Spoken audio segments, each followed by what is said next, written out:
বিশেষ করে আমলাদের মধ্যে অনেকে, সব আমলা না, আমলাদের মধ্যে অনেকেই যে এলএনজির সাথে রিলেটেড সে গভর্নমেন্টকে পুশ করার চেষ্টা করে এলএনজি কিভাবে আমাদের দেশে হচ্ছে এনার্জি সংকট নিরসনে সহায়তা করে। কারণ এলএনজি কোম্পানিগুলো তারা ইম্পোর্ট করে, মানে হচ্ছে ইনভেস্ট করে, এবং দেখা যায় রিটায়ারমেন্টের পরে দেখা যায় ওই আমলা ওই এলএনজি কোম্পানির কোনো একটা অ্যাডভাইজরি হচ্ছে চাকরি বাকরি করে বা কোনো পোস্টে যায়।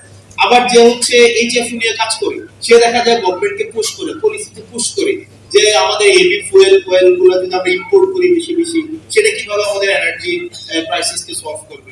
আমাদের দেখা যায় যে ডিজেল নিয়ে কাজ করে সে গভর্নমেন্টকে পুশ করে, কিন্তু এই ডিজেলকে হচ্ছে আপনার যদি গভর্নমেন্ট ডিজেল বিভিন্ন জায়গা থেকে কিনে, স্পট মার্কেট থেকে কিনে, এখানে দেখা যায় গভর্নমেন্টের মধ্যে অনেকগুলো হচ্ছে এজেন্ট আছে, মানে গভর্নমেন্টের অনেক আমলার হচ্ছে বিভিন্ন কোম্পানির এজেন্ট হিসেবে হচ্ছে এখানে পারপাস সার্ভ করে।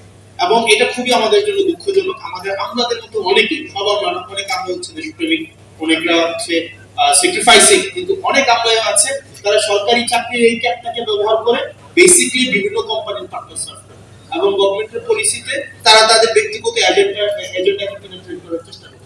তো সেই জায়গা থেকে আমরা যদি এনার্জিতে ডিপেন্ডেন্ট হইতে চাই, আমাদের বিভিন্ন স্টেক হোল্ডারদেরকে নিয়ে আমাদের অবশ্যই আমাদেরকে রিনিউয়েবলস এর মধ্যে যাইতে হবে। রিনিউয়েবলস এর মধ্যে যদি আমরা যাইতে পারি, তাইলে হচ্ছে আমরা যদি এটাকে ডাইভার্সিফাই করতে পারি, আমাদের অ্যাট লিস্ট 7 গিগাওয়াট থেকে 9 গিগাওয়াটে আমরা যদি এটাকে আপলিফট করতে পারি, তাইলে আমাদের যেই মানে ইন জেনারেল যে ডিমান্ড আমাদের প্রত্যেক বছর থাকে, এটাকে আমাদের নির্ধারণ করা সহজ হবে।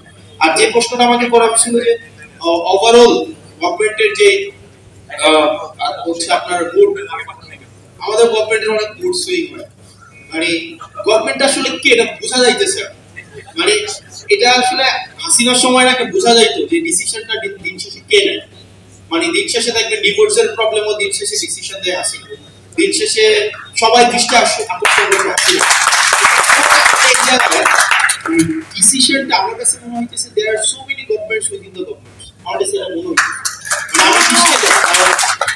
এবং আপনি দেখবেন খুব শীঘ্রই এটা বলা হবে যে আমাদের প্রাইম মিনিস্টারকে, এইচপিএম কে ভুল বোঝানো হয়। এবং ভুলটা বুঝায় কারা? দেখা যায় এখানে অনেক ধরনের ফ্রিঞ্জ এলিমেন্ট আমার কাছে মনে হয় গভর্নমেন্টের সাথে আছে, যারা আমাদের যে জন আকাঙ্ক্ষা তৈরি হয়েছিল, রাষ্ট্রের যে আকাঙ্ক্ষা তৈরি হয়েছিল, সেই জায়গা থেকে গভর্নমেন্ট অনেক দূরে সরিয়ে নিচ্ছে। এবং এখানে আমাদের যে সংস্কারের ইনস্টিটিউশনাল আমাদের ইন্ডিপেন্ডেন্ট হওয়ার কথা ছিল, আমাদের জুডিশিয়ারি হচ্ছে ইন্ডিপেন্ডেন্ট হওয়ার কথা ছিল, আমাদের বিউরোক্রেসির জায়গায় হচ্ছে একটা মেসিভ একটা আমাদের এটা হচ্ছে রিস্ট্রাকচার হওয়ার দরকার ছিল, আমাদের পুলিশ সংস্কার কমিশন হওয়ার দরকার ছিল। এই সব জায়গা থেকে গভর্নমেন্ট অনেক দূরে সরে গিয়েছে, কারণ গভর্নমেন্টের কাছে মনে হচ্ছে সে যদি সবকিছুকে নিয়ন্ত্রণ না করতে পারে, সবগুলোকে যদি মিসঅ্যাপ্রোপ্রিয়েট না করতে পারে, সে নাকি সরকার যথাযথভাবে চালাতে পারবে।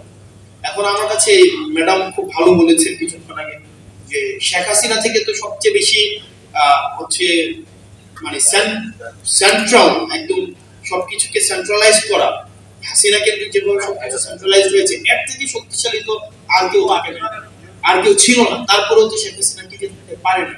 এখন গভর্নমেন্টের মাথার মধ্যে যদি এটা এখন হয় যে আমাকে সবকিছুই নিয়ন্ত্রণ আমার লাগবে, সবকিছুই আপনার হচ্ছে তারিখ দিয়ে এসে সমাধান করতে হবে। একদিন দেখলাম যে মিনিস্ট্রিতে কোনো এক এমপ্লয়ের ওনার ছেলে হারাই গেছে, এইটা হচ্ছে এই জায়গায় হচ্ছে তারিখ দিয়ে হচ্ছে এই জিনিসটাকে সলভ করতে হয়েছে। তো এই জিনিসটা আমাদের জন্য খুব সুখকর নয়। এবং ওই দিন জনাব সালাউদ্দিন সাহেব বললেন, উনি স্বীকার করলেন, এটা গভর্নমেন্টের একটা দীনতা, উনি স্বীকার করলেন যে আমরা আসলে যে এক রকমের এটা ওনাদের হচ্ছে সংস্কার নির্বাচন হওয়ার জন্য ওনারা তখন যা বলেছে সেটা মেনে নিয়েছে, মানে যা বলেছে সেটা মেনে নিয়েছে, শুধুমাত্র নির্বাচনটা যেন হয়ে যায়। এবং এটা এক ধরনের এর থেকে ভণ্ডামি, মানে উনি একটা সংসদের মধ্যে দাঁড়িয়ে উনি ওনার ভণ্ডামি, ওনার হিপোক্রেসিকে জাতির সামনে প্রকাশ করছেন যে আমরা স্বীকার করে নিচ্ছি যে নির্বাচন যেন কোনোভাবেই পিছানো না হয়, সেজন্য আমরা এক রকমের করেছি মুঘলের হাতে খানা খেতে হবে একসাথে, এইভাবে হচ্ছে আমরা নির্বাচনটাকে মেনে নিয়েছি। এবং সংস্কার ও আপনারা যা বলেছেন সেটাকে আমরা মেনে নিয়েছি। এখন যেহেতু আমরা নির্বাচিত হয়ে গিয়েছি, এখন আর মানুষকে পিপলকে কেয়ার করার আমাদের কোনো সময় নেই। Next level, well done, side by side fridge.